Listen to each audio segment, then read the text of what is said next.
Just got done with my little bedroom makeover.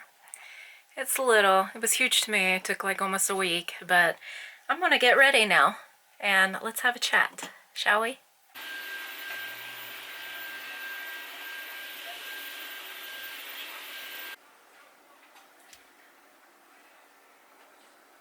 That's much better.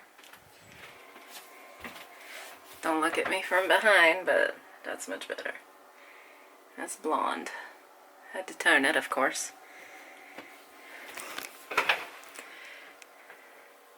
I said don't look at me from behind. It's still wet, so I can't see what I'm doing back there.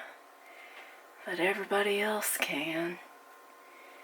That looks really bad. But front looks good, so as long as I don't let anybody see me from behind, that's good. Hi guys, I'm gonna do a get ready with me. It's been quite a while, a year, since I have been with you, and I'm sorry. So, let me make a video where I'm curling my hair. How about that? Oh, I'll probably put part of this video on a review video because I'm going to use the Chi Spin and Curl or something like that. It's really cool. So I'll just go ahead and curl my hair and have a chat with you. Hi, so I hope this is okay. I hope this is the first time that I'm using this get ready table that I've created for myself. So I can tell I'm gonna have to do some reorganizing of the wires. Basically, you just turn it on. I turn it on to the set setting that it comes on. It's whatever, 160, 260, 360, I don't know, it goes to 420, I think. It goes really high. So I'm just gonna let it heat up and it'll tell me when it is done and when it turns, I guess it just beeps, I don't know. Anyway.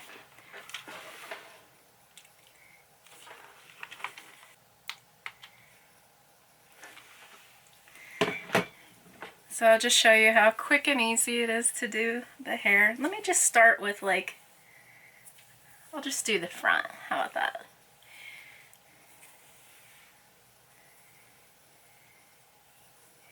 You don't want wide strips of hair and you don't want tall strips of hair. You want just a patch of hair like that. Curl away from your face. Oh my gosh, it's so nice being able to see in a big mirror what I'm doing. I've never had this before in my entire life. I've always been like, oh, I can't have a get ready table. I do have EDS. So with EDS, you do get pots. Look how pretty that curl is. And this is relatively low heat. If you want higher heat, the curl will probably stay a long time. But I'm just doing low heat. Anyway.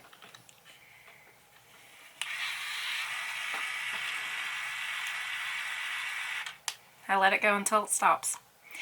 It's been just a waste of space to me because I've always lived in really small houses. So anytime I have like a table to myself, it's like, ew, I could use it for something else, you know? But I need to make like honest investments in myself. Committed investments. Because I'm not giving myself enough time to do my healing and my feel-gooding and all of that. I've been very sick this year. Not in a sick way of like, I'm throwing up and I'm sick and I just feel like I'm gonna die. But like, very fatigued sick. Can't get out of bed sick. And also I've had vertigo for about probably 4 months now. Which is a new development that no one can figure out. But it is, probably has to do with something with EDS. Literally, if I could say, well, I have this wrong, this wrong, this wrong, and this wrong with me, I could tie all of that into EDS because it's a connective tissue disorder, and connective tissue is literally all over your body.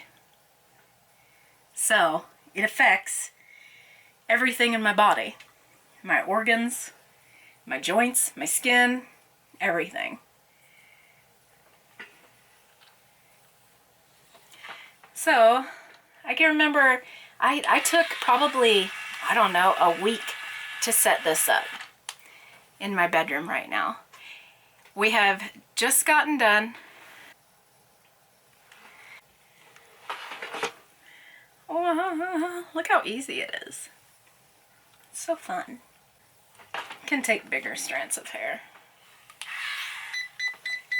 When that happens, it means it's too wide or too long. You just reset it by pressing the on button and it'll come back on, and it's already at the temp, so it doesn't need to wait. But basically, it's too much hair. It's too wide or too tall. And this is too tall. See how tall it is? It needs to be about this size, and even this might be too tall. Nope, that was good. But with how quick this is, like, you could literally go inch by inch and really do a good job on your hair.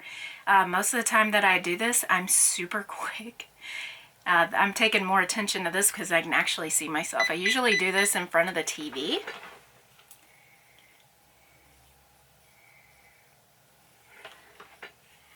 Look how that was just so easy to find.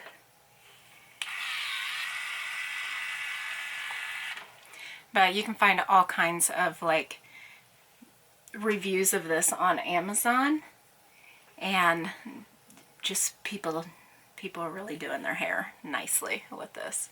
The thing that I love about it is it's super quick, and you can't mess it up. Like, I could mess it up by not curling this straight hair right here, but you can't mess the curl up. It's easy. And I like easy. Yeah, so just go. So this year of being like sick and realizing that I can't do what I used to do like 3 years ago, I can't do the same things. I'm gonna have to like start taking care of myself, which is so, again, such a waste of time and so selfish. But really it's not, because if I don't have like any gas, I can't take anybody anywhere. Do you know what I mean? And right now I'm running on E. Totally on E myself. And it is true. You need to put your own oxygen mask on before you can help anybody else. Because in the middle of helping them, you're gonna give out and die. And that's what I felt like this whole year. I didn't feel like I was even here. Last year I slept, and I haven't had that problem this year because the doctor does give me medicine to make me where I can stay awake for about 8 to 9 hours a day. It's not consistent. Some days I do crash and I sleep all day, but I don't sleep for 20 hours a day. And if I do, it's like once a month now, instead of like all day for a year, every day for a year. It was really bad, and I feel like my body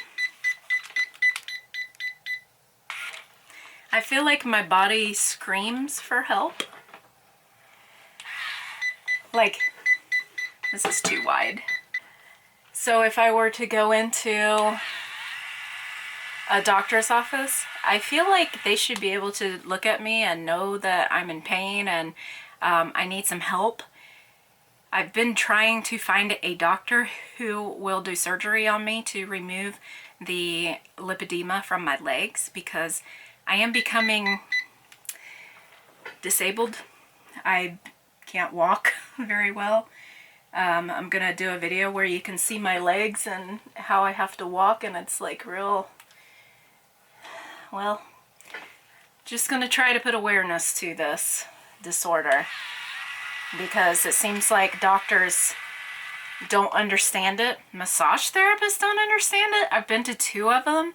One of them laughed at me because I was like, I have lipedema. She's like, oh, lymphedema. And I was like, no, lipedema. It's a disorder of the fat where you lay down fat abnormally and it turns into rocks, basically. But I told her it turns into scar tissue. It's very hard and painful. And she giggled at me like I was kidding. But I was like, no, it's a real disorder. And she's a massage therapist. She has to go to school to be a massage therapist. So they're not learning about this in massage therapy school. I think they should, because they should learn about all types of connective tissue diseases, right? Because they're treating it. But she didn't know about it. And then she's like, oh yeah, I'll give you a number to go to my friend. She treats lymphedema. And I told her again, I was like, this isn't lymphedema. It's lipedema. Not lymphedema. So, but even the person that was wrapping me had a hard time understanding that they weren't the same condition. And she was she went to a lot of school. She was a physical therapist that specializes in lymphedema, but she couldn't tell that I had lipedema and not lymphedema. So it's like, I think more awareness needs to come to this disease, because if a massage therapist who's trained to work and wrap, not just like a massage therapist that you go to for a couples massage, because that's the one that I went to that like laughed at me. I'm talking about like a person who works in a hospital who is supposed to treat people with connective tissue disorders. So that's like, I don't know. And then I went to an EDS doctor, and I was like, yeah, I subluxate all the time. I stay subluxated in my joints. Stay this way in many of my joints. And that's why they don't work properly, and I'm lunky, and I don't walk very well with the EDS. So he said, oh, subluxate is only for your back. And I was like, okay, imagine I subluxated in my back, but it's all over my body and all my joints. So it's like these terms that people with EDS use, they're not accepted by doctors. Like subluxate, yeah, that means your joint's coming out of place, you know what I mean? But so far it's only written as bones in your back can subluxate. But I can assure you that all of my joints in all of my body, even in my skull, I have felt them come apart and not be in the right place. That's what it feels like. I don't know if it's even possible, but I also didn't know that it was possible that your ribs can separate. And that's what happened to me while I was pregnant with all of my pregnancies. And it is very painful, very painful. They'll separate and they'll just, I can't even describe how painful that is. It's more painful than a gallbladder attack with gallstones. It's super painful, and it never goes away. The whole time, like, there's no relief. You can't move around and try to click something back into place. It just stays out. So mine stayed out probably for about a day with 2 of my pregnancies, which was Raphael and Abigail. Now, my first pregnancy, I also was depressed and didn't go anywhere when I was pregnant, my first pregnancy. All I went to was the doctor, and that's it. So the doctor like once a month, and then as time went on, I went like twice a month, and that's literally it. I can't remember going anywhere else. So yeah, that's pretty bad. So I didn't have I had SPD with Raphael and with Abigail, and apparently when you get pregnant, it gets worse each time. So that's what happened with that. So anyway, I have pots, and I notice that a lot of people like to get ready standing up in their bathroom. I can't do that, so I had to have a place to sit to do my hair and makeup that was dedicated to hair and makeup. Now I had my desk that I also do work at. I work on YouTube, and I work, you know, at home. So I work at home, and we school our kids at home, and that computer and that desk is for work. It was super confusing to me that sometimes I would be going over there to like fix my hair and do my makeup. And while it seems convenient because it's all in one place, in my head it wasn't working for me because I need to separate the two. I need to have, yes, I can film here and get ready and whatnot. I can film there as well. That's not like blocked for me to do. I don't have a head block to do that. But yeah, I need to separate work and getting ready. And if you work at home, I brush my hair in the shower and then I let it dry, so sometimes it keeps rats in it. Because if I brush it right now, my hair would be it's like so frizzy. And I don't like to use like product in my hair, so I have to, you know, I was born with this hair, and then I had like some health issues and my hair got worse. It had all the characteristics of the bad stuff that was wrong with my hair to begin with, and then it got worse when I had health problems. So honestly, being able to have a place, that's the thing when you have health problems. You go, especially if they're like invisible. Like one of my health problems is not invisible. You can definitely see my butt and how big it is, and my legs, and how very deformed my body is. You can definitely see that. But EDS isn't an invisible disease, and you can't just say, well, today I'm gonna stay in bed all day because I feel terrible and my body hurts so bad that I can't move and don't want to move. And I probably couldn't if I wanted to. So I'm just going to stay in bed all day, and I can never just do that. The only times I'm able to do that is when I literally can't move. I can't just say, okay, well, I'm taking today off. And it got so bad where I took, like on my daily vlogging channel, it got so bad that I was taking weeks off. I think I took a month off at one point. A month of not working, which means I didn't get paid because I work and I get paid. I don't have any, like, you know, you work for yourself. You don't have like sick pay. You're sick, you don't get paid, period. So anytime that you don't see me like vlogging and uploading a video, I'm not getting paid. Because those are the days that I'm also not working. So there was a lot of days last year that I did not work. And I'm hoping to, like, you know, because when you get into a habit, even if you're sick, you do it. Like I was vlogging when I was having my babies. I was vlogging. So if you're in a habit of doing something, it'll come easier to you even if you're sick. So that's what I'm trying to do. When I'm depressed, I make sure that I keep my dishes clean and I vacuum around me.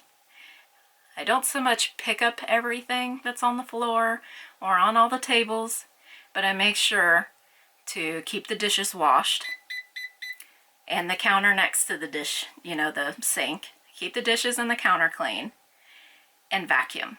And those are the two things that I have in my head that I have to do even if I don't feel well.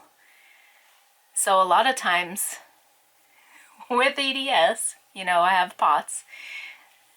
I can't sit for long and I can't stand for long, or I'll get sick and I will also hurt. So I have to work probably about an hour, and then I'll get up for 15 minutes or so.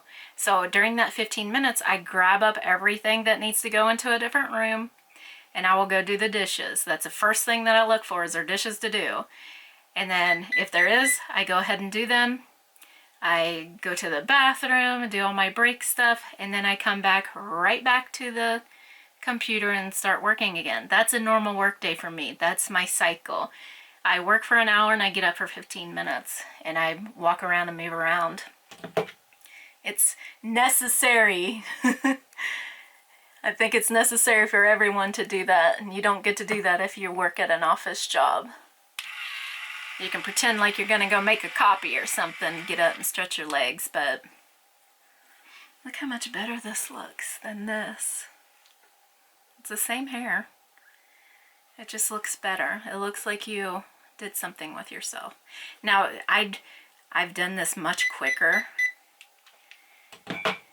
I've not been very discriminate over my hair picking, but right now I have a mirror, so I am.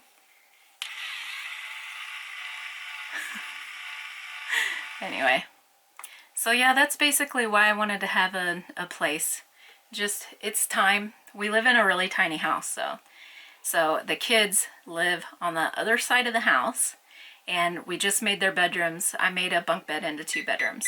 So they have 2 bedrooms now. And I've moved all of the construction stuff all this way. So right now we're at my bedroom, and this is pretty much, this room and the living room is pretty much the last room that I'm going to tackle. And I need to do a lot of work in here on the floor. Not a lot in the bathroom, which is like 2 by 4. It's a very tiny bathroom. It's got a sink and a toilet in it. So I need to fix the floor in the bathroom. This flooring is good. It's got tile that it's brown and it goes with everything. It's like a slate brown tile. It's not ugly, it's thick, it's high quality, and it's laid nicely. So I'm probably going to leave that, but all of the corners need to be caulked up and stuff like that.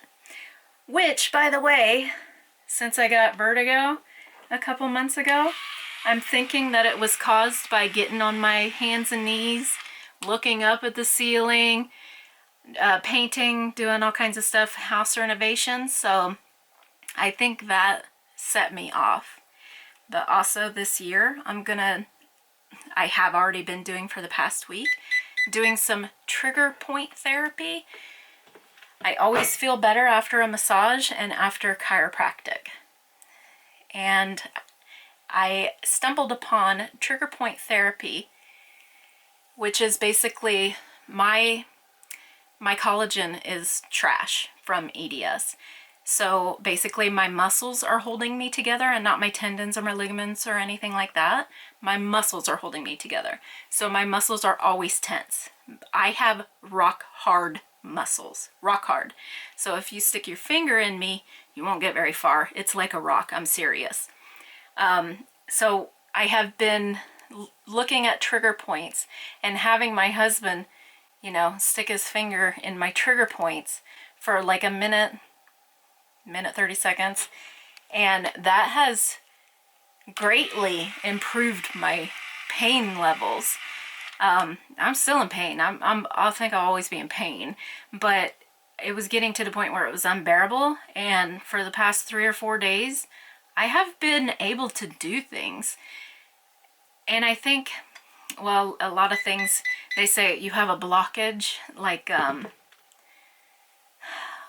what is it, like Buddhist or something? I don't know. Chi? What is chi? It's energy. And if you block your chi, which you can do with a muscle that's tight and won't let go of anything, like I literally can't relax. The doctor will say, you know, the chiropractor, relax. And I can't. I literally can't. It's like somebody touching my eyeball. Literally can't let anybody touch my eyeball. I can't.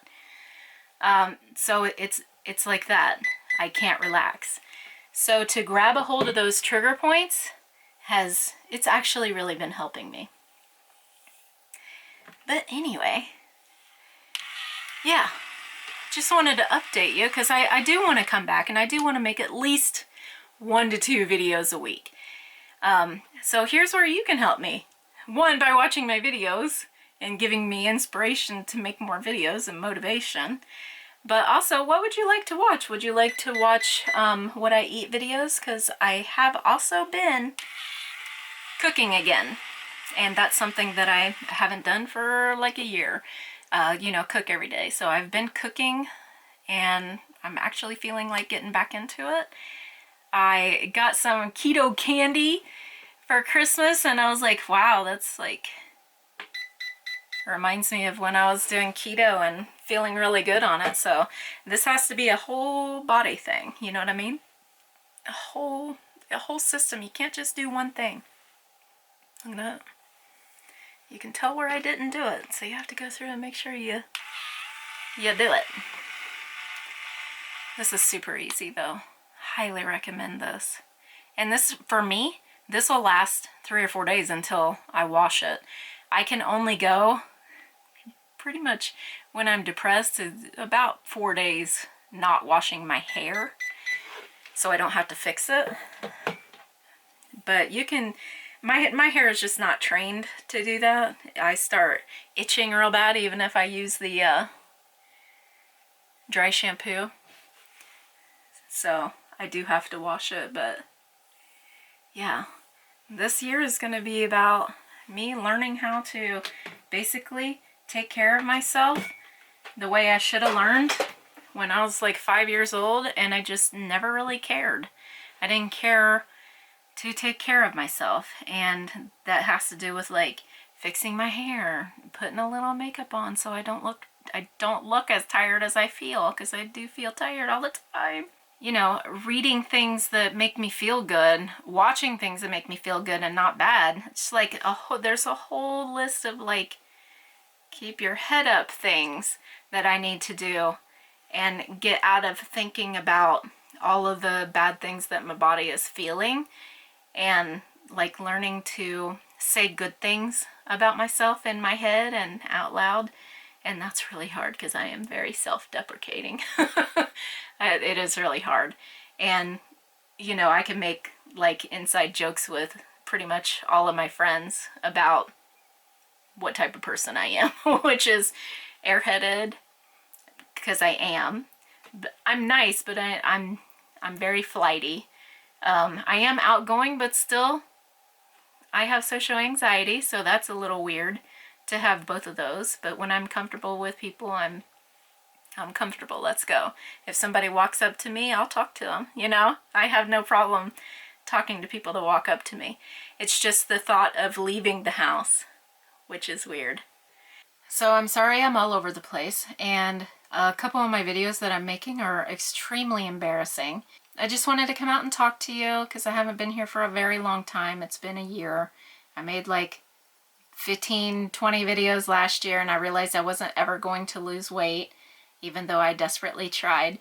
But, you know, I'm coming back to take care of myself however I am and however I will be, and I'm not going to try to like change myself.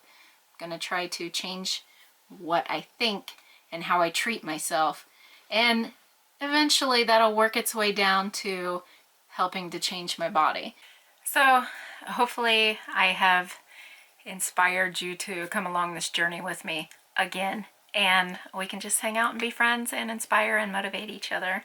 Thanks so much for watching. Don't forget to check out last week's video and my other channels, Fully Living, Fully Cooked, and Fully Fun. Have a great day.